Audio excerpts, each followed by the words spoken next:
ढोलकपुर नाम के एक गांव में सोहन नाम का एक लकड़हारा रहता था। वो रोज सुबह लकड़ी काटने जंगल में जाया करता।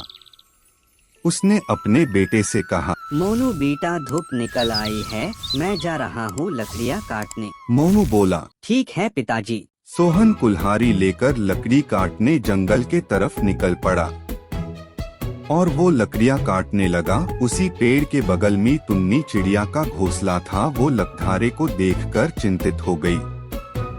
सोहन लकड़ियाँ काट कर ले जा रहा था। टुन्नी चिड़िया उससे देख रही थी और देखकर बोली, इस तरह तो ये मेरा घर भी काट देगा।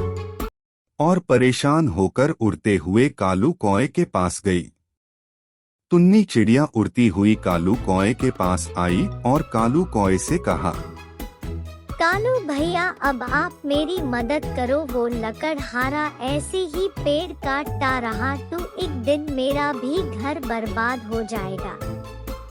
टुन्नी चिड़िया की बात सुनकर कालू कौए ने कहा, बहन तुम चिंतित ना हो, इसके बारे में मैं कुछ करता हूँ, तुम अभी घर जाओ। कालू कौए की बात सुनकर टुन्नी उड़कर घर चली गई।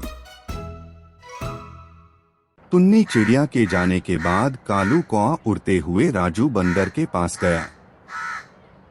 कालू कौवा को देखकर राजू बंदर बोला, क्या बात है कालू, बहुत दिन बाद दिख रहे हो। और कालू कौआ ने सारी बात बंदर से कही। सारी बात जानकर राजू बंदर ने कहा, ठीक है कालू, मैं जाकर इस समस्या को राजा के पास कहता हूँ, वो कुछ कर सकते हैं। और फिर राजू बंदर जंगल के रास्ते राजा के पास जाने लगा। राजू बंदर राजा के पास आया और डरते हुए राजा को उठाने लगा। राजा जी उठिए, जल्दी से उठिए। राजा उठकर बोला, क्या हुआ बंदर, क्यों चिल्ला रहा है, क्या बात है? बंदर ने डरते हुए सारी बात राजा को बताई। राजा ने सारी बात जानकर चिल्लाते हुए कहा, चलो उस आदमी को सबक सिखाते हैं ताकि आगे से कोई इंसान जंगल में ऐसी हरकत ना करे।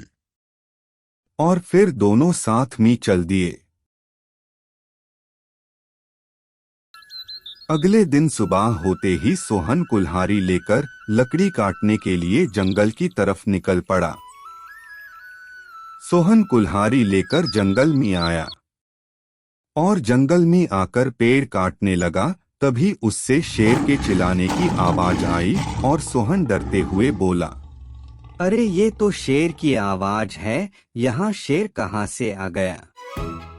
सोहन ने दूर से शेर, बंदर, कौवा और टुन्नी चिड़िया को आते हुए देखा और देखकर वहां से झटपट भाग गया। और फिर लकड़हारे को भगाने के लिए टुन्नी ने सबको शुक्रिया कहा।